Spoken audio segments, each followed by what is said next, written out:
por quem não devo orar. Carta de Paulo aos Colossenses, capítulo 4.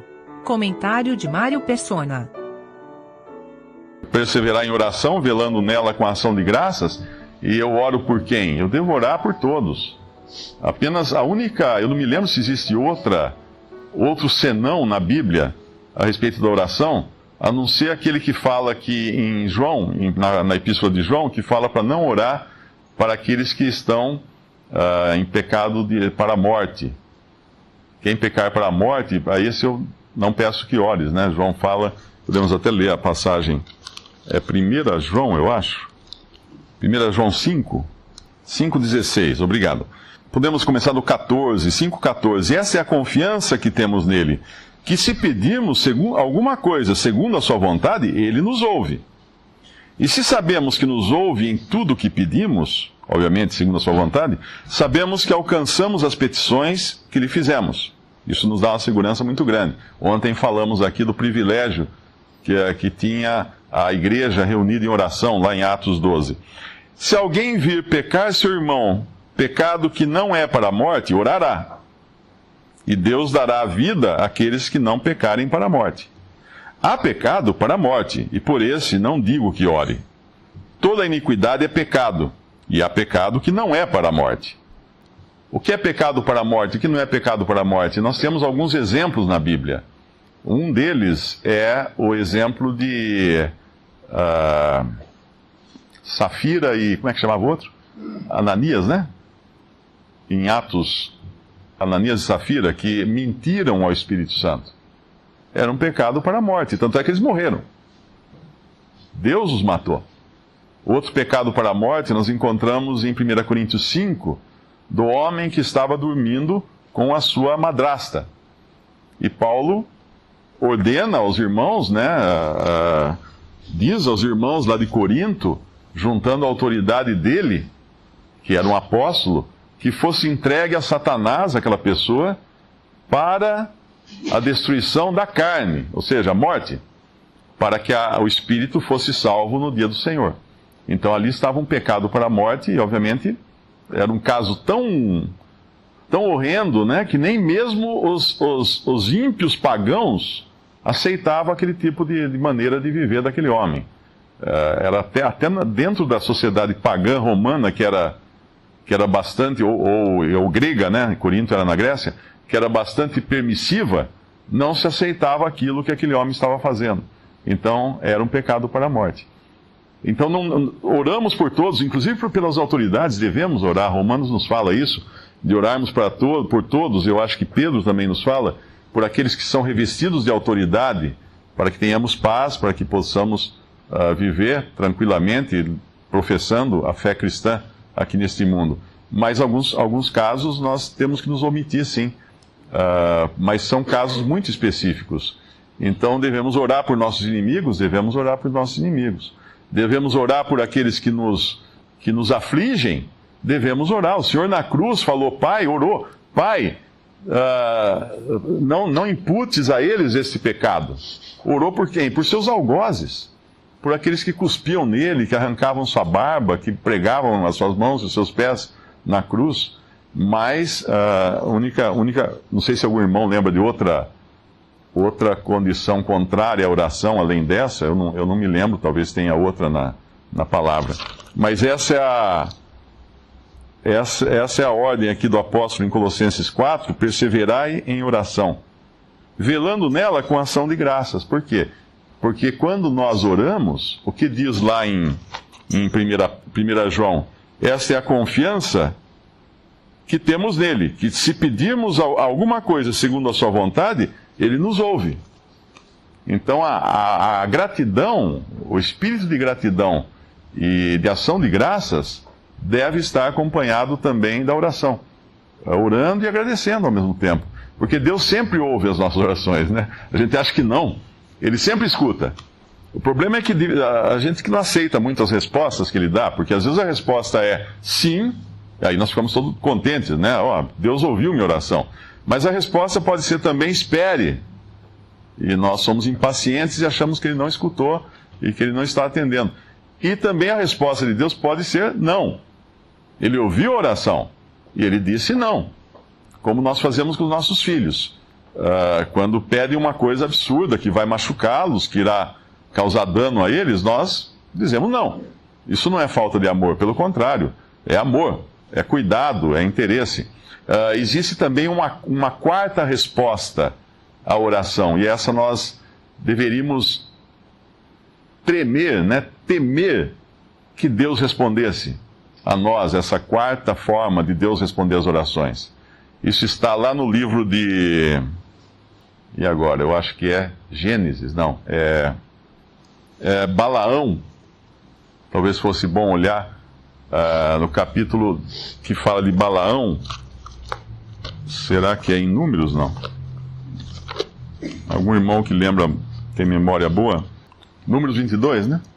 Essa quarta resposta que Deus pode nos dar deveria ser a mais temível, né? A mais temida, que Deus, de alguma forma, nos respondesse a uma oração desta maneira. Capítulo 22 de Números. Ele, resumindo a história aqui, um rei, Moabe, contrata Balaão para amaldiçoar Israel. No capítulo 22, versículo 8, Balaão responde aos moabitas que foram procurá-lo. E ele lhes disse: passai aqui esta noite e vos trarei a resposta, como o Senhor me falar. Então os príncipes dos moabitas ficaram com Balaão. E veio Deus a Balaão e disse: quem são esses homens que estão contigo? E Balaão disse a Deus: Balaque, filho de Zippor, rei dos moabitas, melhor dizendo, foi Balaque, rei dos moabitas, Moabe era o povo, nos enviou dizendo: eis que o povo que saiu do Egito cobriu a face da terra, vem agora, amaldiçoa-mo, porventura poderei pelejar contra ele, o lançarei fora. Então disse Deus a Balaão: não irás com eles, nem amaldiçoarás a este povo, porquanto bendito é. Então Balaão vai e responde aos representantes do rei de Balaque, do rei de Moabe, dizendo que não podia fazer aquilo porque Deus havia ordenado a ele que não fizesse. Então eles voltam, esses emissários do rei, com uma proposta mais polpuda para Balaão, e versículo 17: porque grandemente te honrarei e farei tudo o que disseres. Vem, pois, rogo-te, amaldiçoa-me este povo.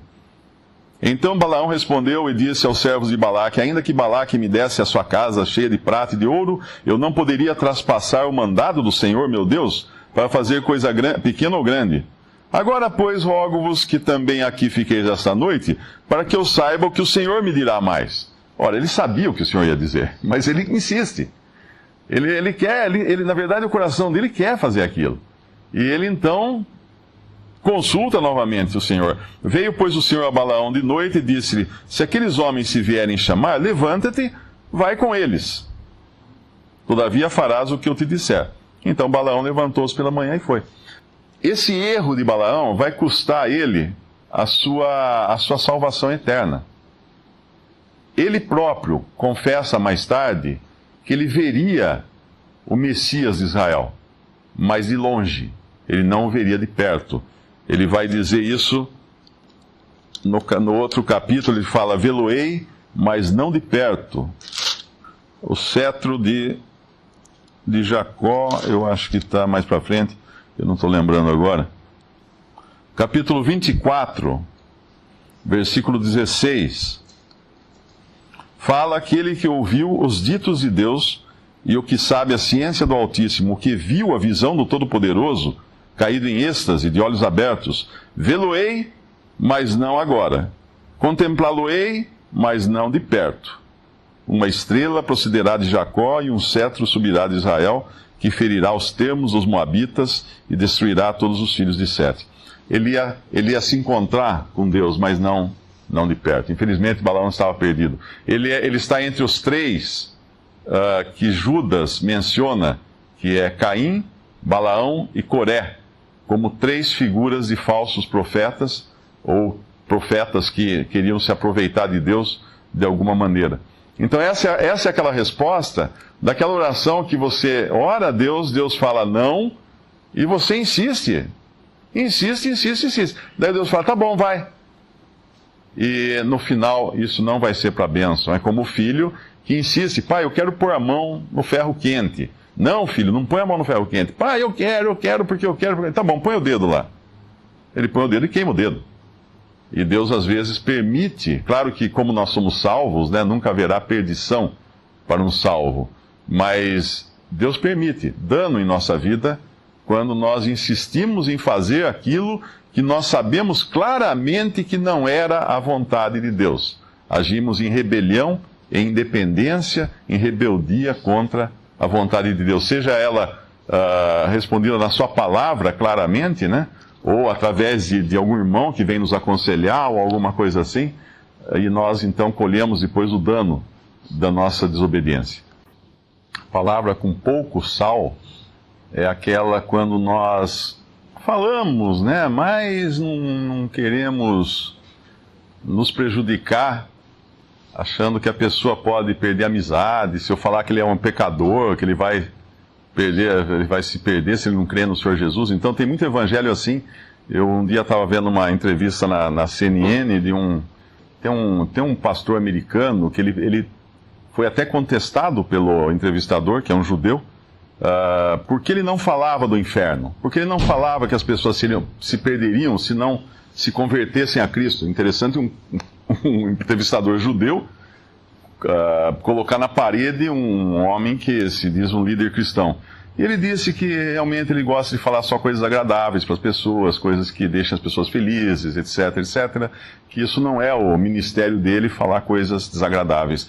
Então uma palavra sem sal é aquele evangelho aguado, aquele evangelho insosso, aquele evangelho que a pessoa realmente não vai entender que ela precisa se converter a Cristo. Uma palavra com muito sal é aquele evangelho que o que prega se coloca numa posição de superioridade e bate com a Bíblia na cabeça do outro e acaba ofendendo, né? Acaba criando brigas, discussões e tudo mais. E no fim de tudo ele fala, tá vendo, esse pecador não quis aceitar. Ele vai se gabar até de uma alma se perder e não ficar triste com isso. Então a palavra temperada é com a exata quantidade de sal, nem mais nem menos. Exatamente aquela que vai ter um sabor e ao mesmo tempo vai tocar o coração daquela pessoa que escuta. Seja na nossa pregação do Evangelho, seja na nossa conversa usual, né? Porque nós podemos também temperar de menos ou temperar de mais, pouco sal ou muito sal, na maneira como nós tratamos as pessoas.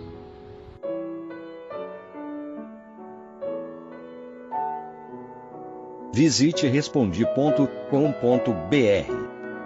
Visite também 3minutos.net.